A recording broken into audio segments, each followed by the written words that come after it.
I love the look of machined aluminum, so I paid a buddy at work to make these for me.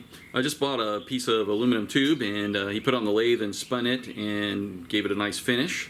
And then it just has a little lip on the inside, and the guts will go in and press up against that lip. I think the hard part was actually making all these holes and tapping them in the front and the back. So that's how I'm going to make, the housing is done. I'll show you how I do the guts. This is the original gauge cluster from the donor car. The one from the Corolla looks pretty similar.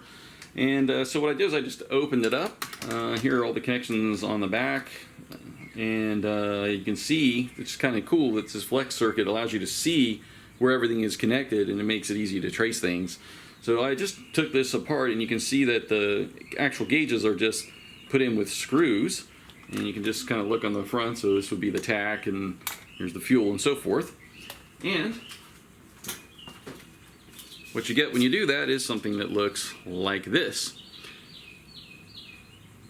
So I'll just take the little motor that controls the needle motion, place it inside that housing. So obviously I've done some of this work already, and if you want to see how I got to this point, you go to my website. It's ozone2000.com, and it explains everything in much greater detail. I've always liked the way edge-lit plastics look when you have something etched into them like that. They just sort of hover in the air and glow. So I decided to make my gauges that way.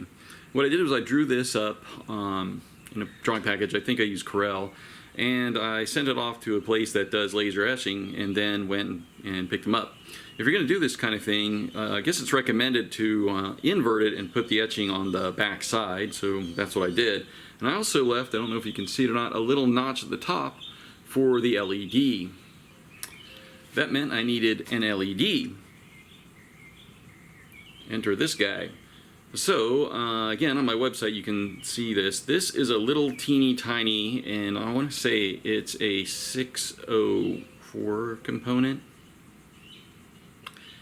Anyway, it's surface mount, and I made my own little board. It's very thin. It's not a flex circuit, but it's so thin that it almost is like a flex circuit, and I'm going to refer to it as such. It is actually, I think it's 5,000 FR4. FR4 is a common fiberglass board that's copper clad on both sides. So I got some of that on eBay. It was cheap because I only needed a little piece. I want to say maybe $5 or something like that. And I just use a ruler and an X-Acto blade to cut the straight lines to make the traces. And you have to be careful not to go all the way through, and I actually did kind of do that in a couple of spots. I had to make a few of these. And I just kind of made my own little traces, and I kept having to clear it out. It helps to have like a magnifying glass or something to see with.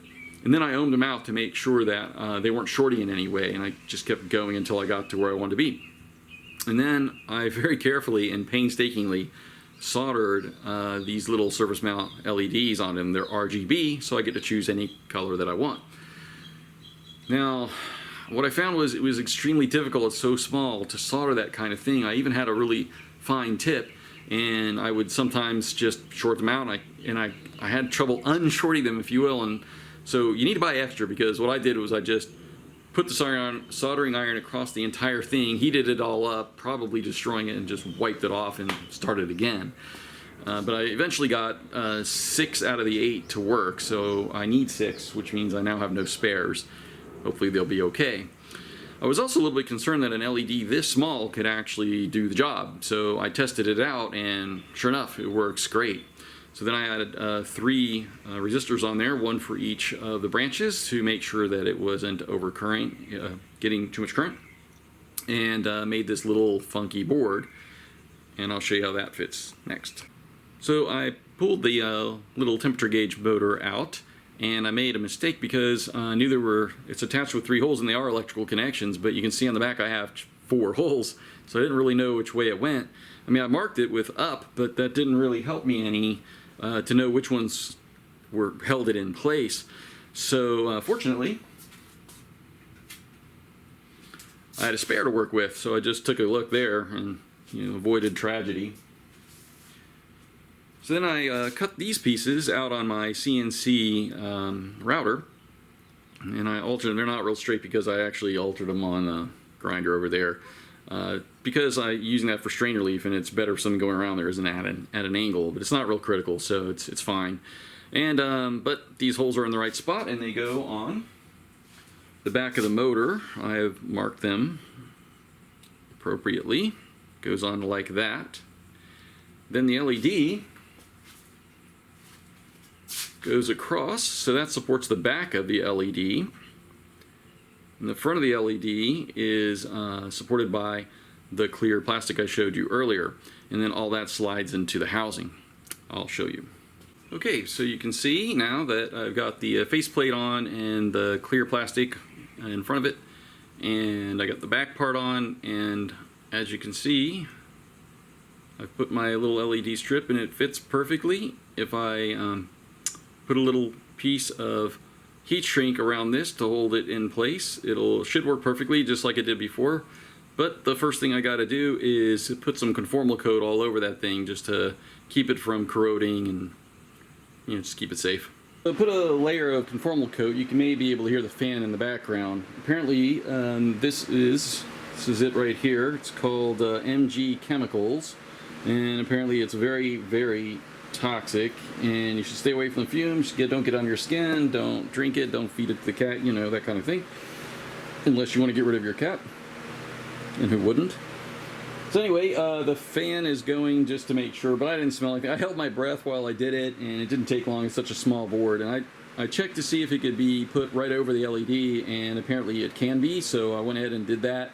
And so I don't know how long it's supposed to dry. I suppose I could look it up on the internet, but I left the last one for 24 hours, and I think I'll just do the same on this one. I mean, I've been working on this thing for years. What's another day, right? Just want to get it done right. Plus, there's plenty of stuff to do in the meantime. So, what I do now is I consult the schematic, because I could attach the connections that actually make the gauge function.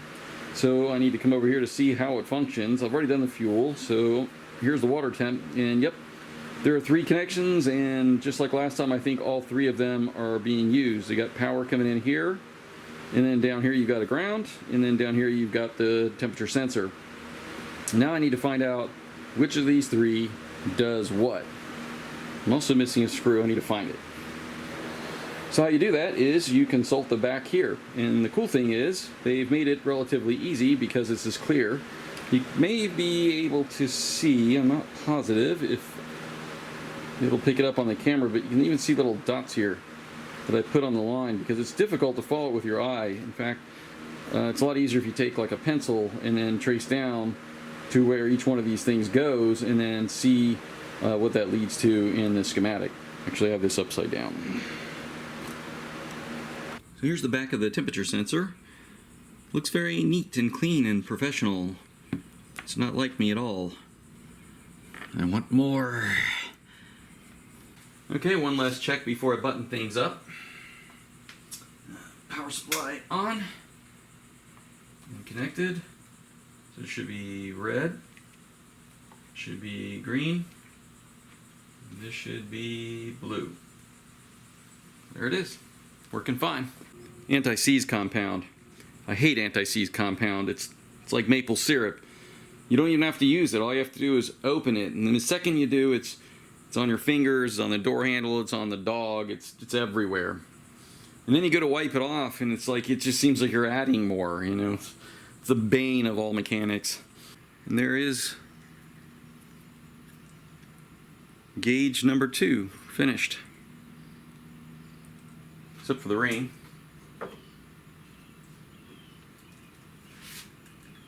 And the cover. There are 2 of them.